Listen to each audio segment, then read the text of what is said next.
తెలంగాణ గడ్డపై మరో కొత్త రాజకీయ పార్టీ పురుడు పోసుకుంటుంది. మాజీ సీఎం కేసీఆర్ కూతురు కల్వకుంట్ల కవిత ఇవాళ తన రాజకీయ పార్టీని ప్రకటించబోతున్నారు.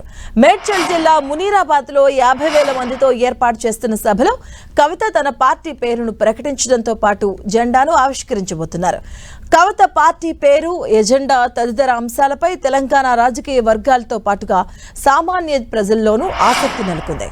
మేడ్చల్ మల్కాజ్గిరి జిల్లాలోని మునీరాబాద్ లో కవిత పార్టీ ఆవిర్భావ సభ జరగనుంది. ఇదే అంశానికి సంబంధించిన పూర్తి అప్డేట్స్ మా కరెస్పాండెంట్ కరుణాకర్ అందిస్తారు. కరుణాకర్, మాధవి, తెలంగాణ రాజకీయాల్లో మరో కొత్త అధ్యాయం ప్రారంభం కాబోతుంది. మాజీ ముఖ్యమంత్రి బీఆర్ఎస్ అధినేత కేసీఆర్ కూతురు కల్వకుంట్ల కవిత తన కొత్త రాజకీయ పార్టీని మరికాసేపట్లో ప్రకటించబోతున్నారు. మేడ్చల్ జిల్లా మునీరాబాద్లోని ప్రైవేట్ కన్వెన్షన్ హాల్లో కవిత ఈ రాజకీయ పార్టీ ఆవిర్భావ సభను ఏర్పాటు చేశారు.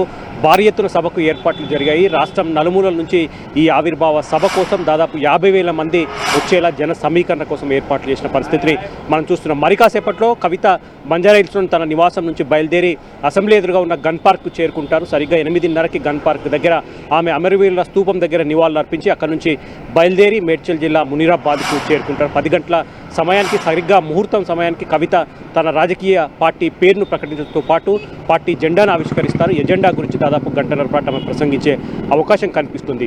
ముఖ్యంగా కవిత ప్రకటించబోయే రాజకీయ పార్టీ పేరుపై సర్వత్రా ఉత్కంఠ కొనసాగుతున్న పరిస్థితిని మనం చూస్తున్నాం. మనకున్న సమాచారం మేరకు కవిత తన రాజకీయ పార్టీ పేరును తెలంగాణ ప్రజా జాగృతి పార్టీగా నామకరణం చేసినట్టు తెలుస్తుంది. ఆమె ఎన్నికల సంఘానికి దాదాపు 4 పేర్లను పరిశీలనకు పంపించినట్టు తెలుస్తుంది. అందులో మొట్టమొదటి పేరు తెలంగాణ ప్రజా జాగృతి పార్టీగా ఉంది.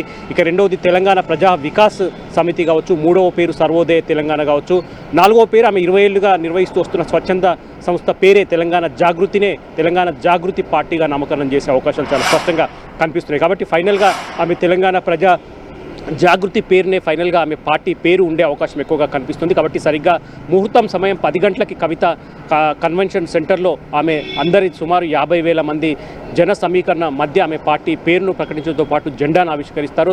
ఆ తర్వాత తాను రాజకీయ పార్టీని ఎందుకు ఏర్పాటు చేయాల్సి వచ్చింది, తెలంగాణలో ఉన్న ప్రస్తుత రాజకీయ సామాజిక పరిణామాలన్నిటిపైన కూడా ఆమె మాట్లాడి తన రాజకీయ పార్టీ ఎందుకు ఏర్పాటు చేయాల్సి ఉంటుంది ప్రజలకు ఆమె వివరించే అవకాశం కనిపిస్తుంది. కాబట్టి మరి కాసేపట్లో కవిత తన నివాసం నుంచి బయలుదేరి అమరవీరుల స్తూపం దగ్గర నివాళులు అర్పించి భారీ వాహనాల క్యాన్వాయ్తో ఆమె మునీరాబాద్ చేరుకుని అక్కడ 10 గంటలకు పార్టీని ప్రకటించే పరిస్థితిని మనం చూస్తున్నాం. Madhav, thank you Karunakar.